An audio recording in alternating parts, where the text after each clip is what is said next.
Let's talk about where we are tonight. Now, you guys realize Thursday night's call was giving us a pretty good impression that we were getting really close. Well, we still are really close. However, I want to tell you the language that I'm getting. And the language is saying a lot. What we received yesterday, which was Wednesday, was talking about the intent. The intent was to get the emails, these are the Wells Fargo emails, and the 800 numbers that would accompany those, and the 800 number that I would receive to put out independent of those emails, though the intent was for those to come out today.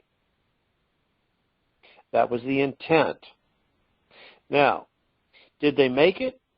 Nope, not by the big call they didn't. Now, here's the reason why, though. First of all, there are 527,000 plus, that's right, 527,000, 527,000 plus emails already positioned, ready to go on Wells Fargo servers. Now, these are to be released in 4 batches, 1/2 hour apart.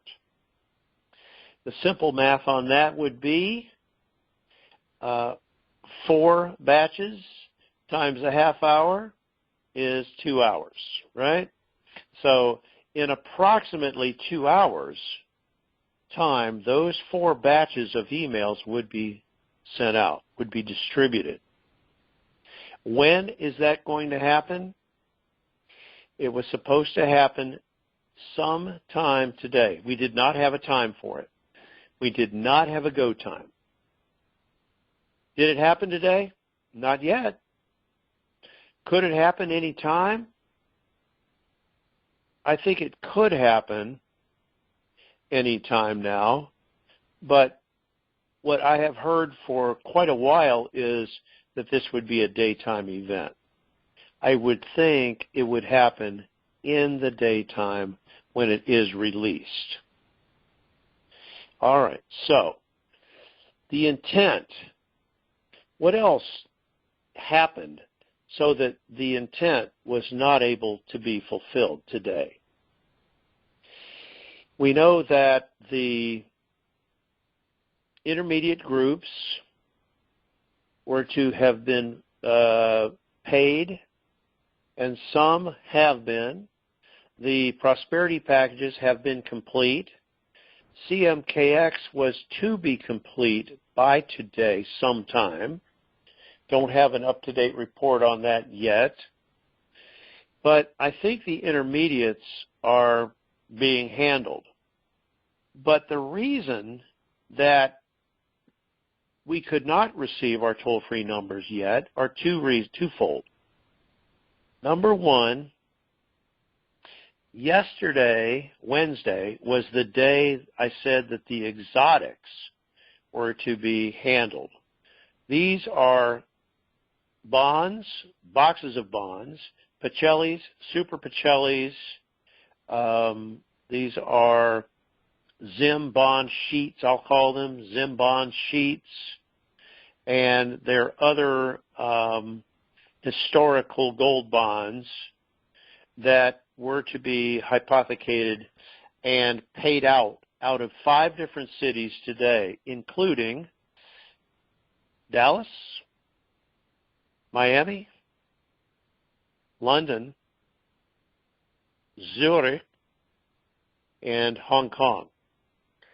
All were supposed to start at 2:30 in the morning Eastern Daylight Time in all time zones at the same actual time. Now, that, if it did get started around 2:30, we don't know how long that was actually going to take. But the word I had was when those bonds are complete, the toll-free numbers and the emails, the 527,000 plus emails, would be distributed. So, do we know how long it's going to take for those bonds to complete? No, we don't. Is it a matter of one day or days? I don't have that. But I do have this, and this is mainly an opinion that I have about the subject, and I don't know if it's going to be true or not.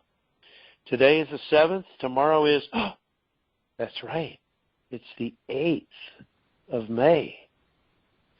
Who is it that loves the number 8 and also the number 5? That's right, the Chinese elders. 5-8. It's interesting on the face of it, because if the intention was for us to receive the emails and toll-free numbers today, would the same intention be there tomorrow? I would think so. Now, there's also one or two little things that we have to add to this. All right? And here's one of them. There had been some shenanigans to try to make this a taxable event, especially on the ZIM. I've told you for years, I mean many years, many, many years, this is not a taxable event to us. Well, I hate to mention names, so I won't. Certain people in Congress had placed a 14% tax in that got removed last night. In other words, they handled it. They took care of it. It's not there. There is no tax on this currency exchange or ZIM redemption. Now, what's interesting is that precipitated a new rewrite of the protocols and procedures of the currency exchange and ZIM redemption that would have started yesterday. Now, is that something that is done by now? Maybe. I don't know that either. But at least they are redoing it so that when we go in, it will be clean and it will be easy for us to go through. I look at it as a positive. Now, what else is out there?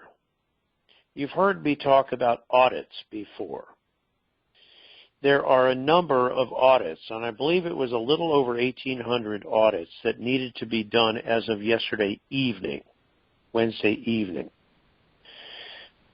When I hear that, I go, okay, who are they auditing? What's up?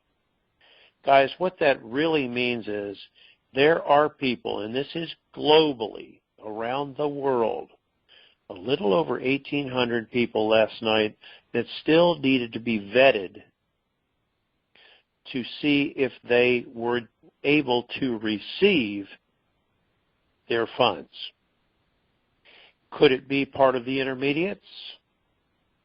That's my guess, as these would be part of intermediates. Maybe it's some other group, we don't know. But the point is that those are continuing to be vetted out, and there's probably some cleanup on aisle 3 as a result of it, and it's an ongoing process. Now, when those audits are complete, can we go before they're complete? Maybe. Will we go after they're complete? Quite possibly.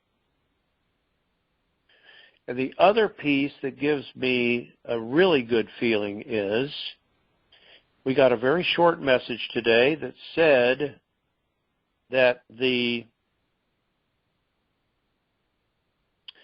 the value date, which is the date where monies should be available for all of us, all the groups, including us, the value date confirmation was 5/11/2020. That's May 11th. That's Monday. Now, does that mean that we go before then and we get access to our funds starting Monday? And I mean major funds, I'm going to say. I believe it does. Does that put tomorrow or Saturday in the mix? Yeah, it does. So, if that is a confirmed value date, which is 5/11, then, that's looking very good for us. Looking very good. Let's hope that that is exactly what happens and that we get started prior to Monday. Let's talk a little bit about the redemption itself.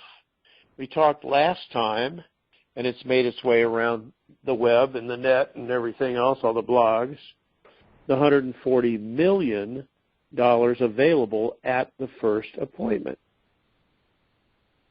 Well, guess what? They went up on that number. Here's your new number. You can ask for between $100 and $250 million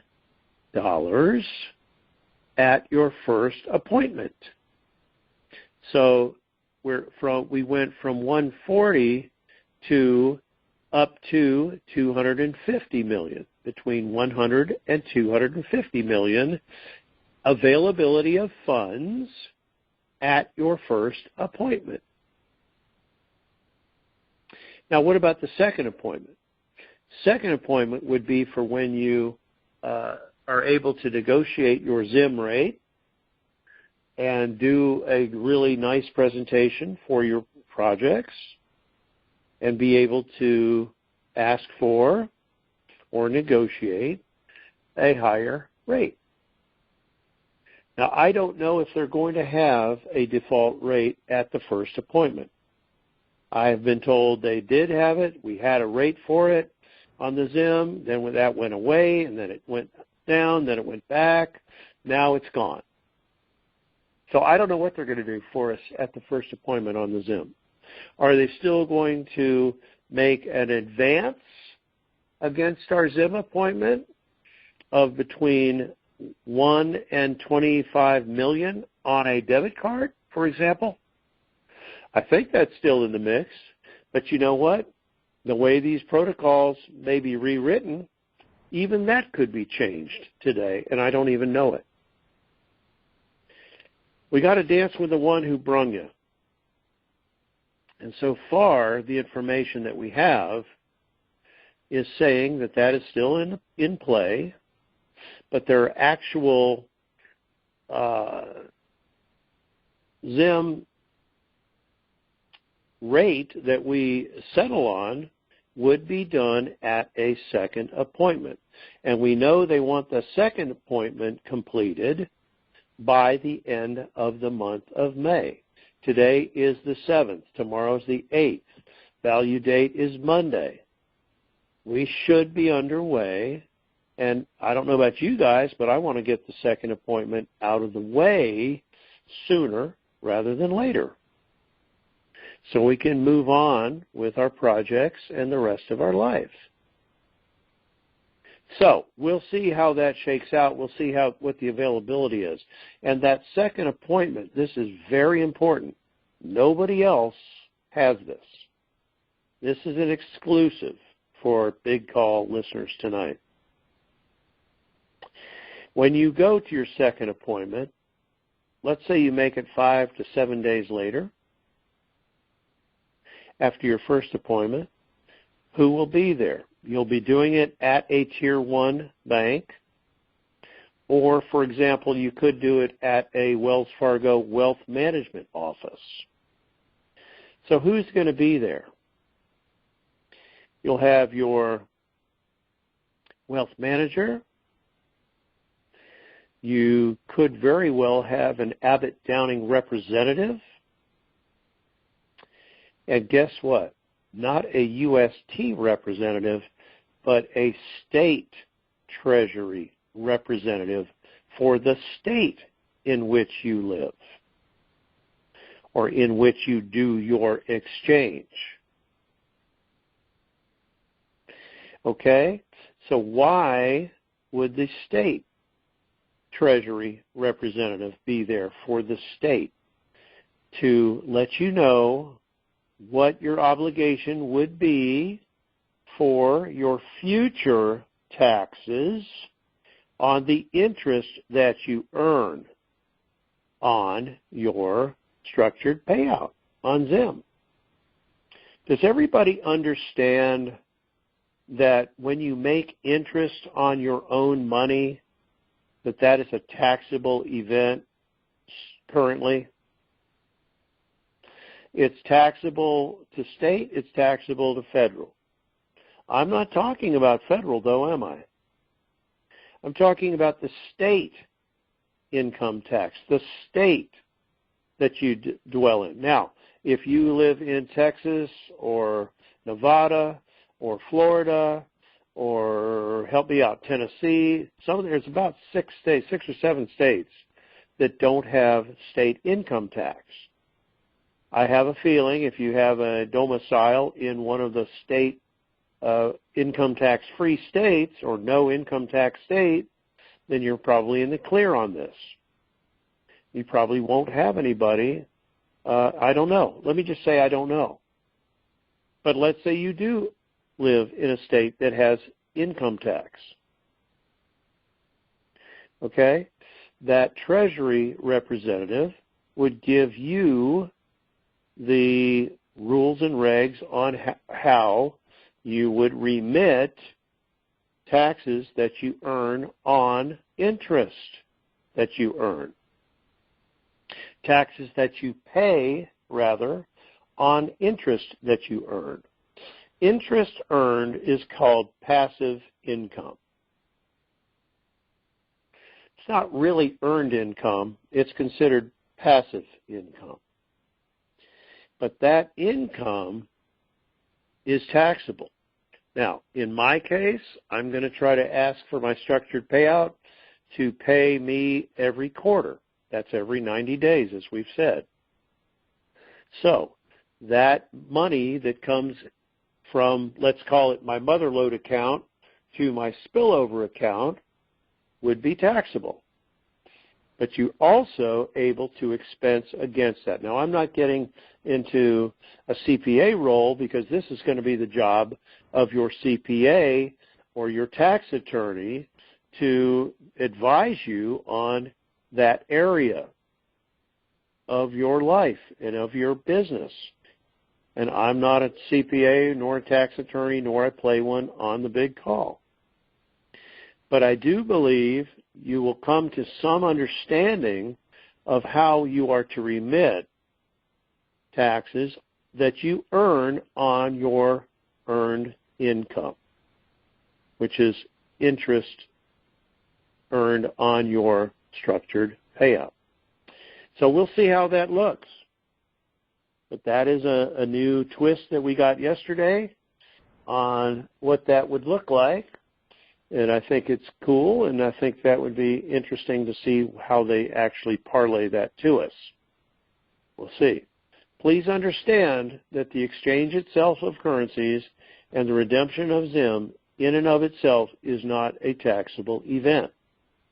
But you do earn interest if you decide to put your funds into a structured payout. It will pay you a percentage, a so-called APR, an annual percentage rate of interest, and that's going to be negotiable as well at your second appointment. So you come up with whatever you guys come up with as far as a rate, and that would allow you to calculate approximately how much you would earn every every year or every quarter if you break it down. Okay?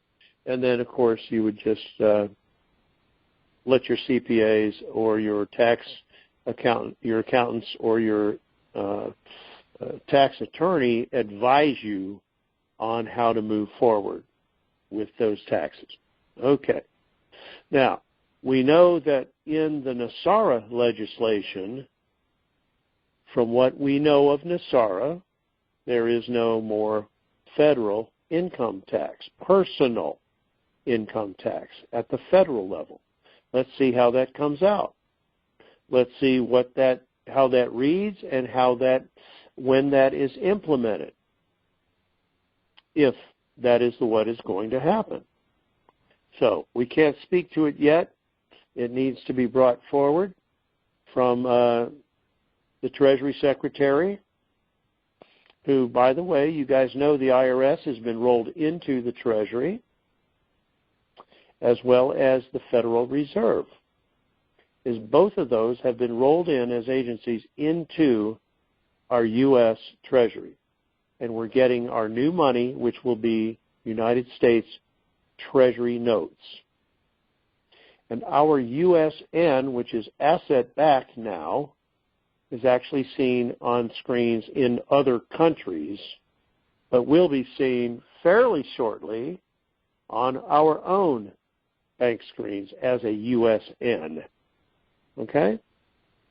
The three-letter designation used to be USD, meaning United States dollar, and now it will be USN. Also in the news, we have Iran, which has revalued in the last 2 or 3 days, and also Iraq, which, congratulations to Iraq. Yesterday they elected a new prime minister for Iraq who has already started talking to the people. I think that was a beautiful timing to have that done right before.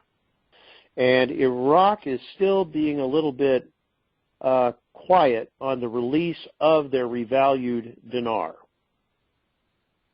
But it's only going to be a matter of time before that is known. What's interesting to me is today I find that the Iranian rial is changed the name of the rial to the, I believe it's Toman, T-O-M-A-N, Toman, and that currency revalued. And my understanding is, let's see if it pans out, my understanding is that that Iranian Tomal will be within 5% of the rate of the Iraqi dinar. And why? Because they're next door neighbors, they're trading partners. And I believe that is the regulation, since they are close and trading partners. So if you have Iranian rial, it is in the first basket. We are going to be able to exchange it, so bring it. If you have it, bring it.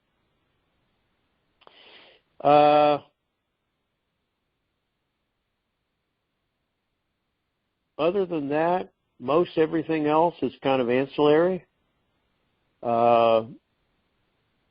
We have a timing mechanism that is circulating around the payouts, if you will, of the bonds, the boxes of bonds, the super Pacellis, the Pacellis, the gold-backed historic bonds, the sheet bonds, as I call them, sheet bonds of Zim, so on and so forth, that are going on, we think now, since early this morning, like 2:30 in the morning, Eastern Daylight Time.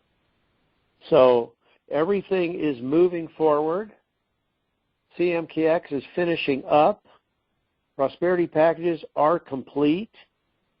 Are all of the intermediates complete? I think possibly. If the intermediates are not complete yet, it's due to those audits that they're still going through to vet those candidates out. We know activity is still high out west, and we believe that All paymasters have been liquid now, and I believe the codes have been entered where those can be, those cores and the admirals groups can be paid out. When? I think that we're going to have somewhat of a shotgun start. They may get a little head start, but maybe the so-called Tier 4A and B will be going approximately together. And remember the emails that are coming. Oh, one other thing. You no longer need to have a hall pass to present in case you get pulled on the way to the redemption center by officer of the law. We don't think that's going to be an issue now. But when you do get your email, you should have an identification number for you, the individual. And that you would bring in printed out. You bring out that email that you received from the Wells Fargo emailing that has that ID number. Now, let's say you don't have an email, or let's put it this way, they don't have your email and you don't receive one of the 527,000 plus emails from Wells Fargo. When you call to set your appointment, because you'll have the number from the big call to call in on, when you do call, you tell them that, hey, I did not get an email, but I would like an identification number, and they will send you one. They can send you an ID number to an email that you provide to them by the phone when you call in to set your appointment. All right? Keep that in mind. Still looking at 25 to 30-minute max at your first appointment, and I'm sure you can take a little more time on your second appointment when you're presenting, doing a real in-depth presentation of your projects, and then there's more to navigate and negotiate at that second appointment. So everything is on cruise control, I believe, and if they don't find something else to slow us down, I believe we are looking good if we do, in fact, have a value date confirmation of 5/11, which is Monday. Let's see what happens. This is one where we probably have about all the information we're going to get. Thanks, everybody, again. Bob, whenever you're ready, brother.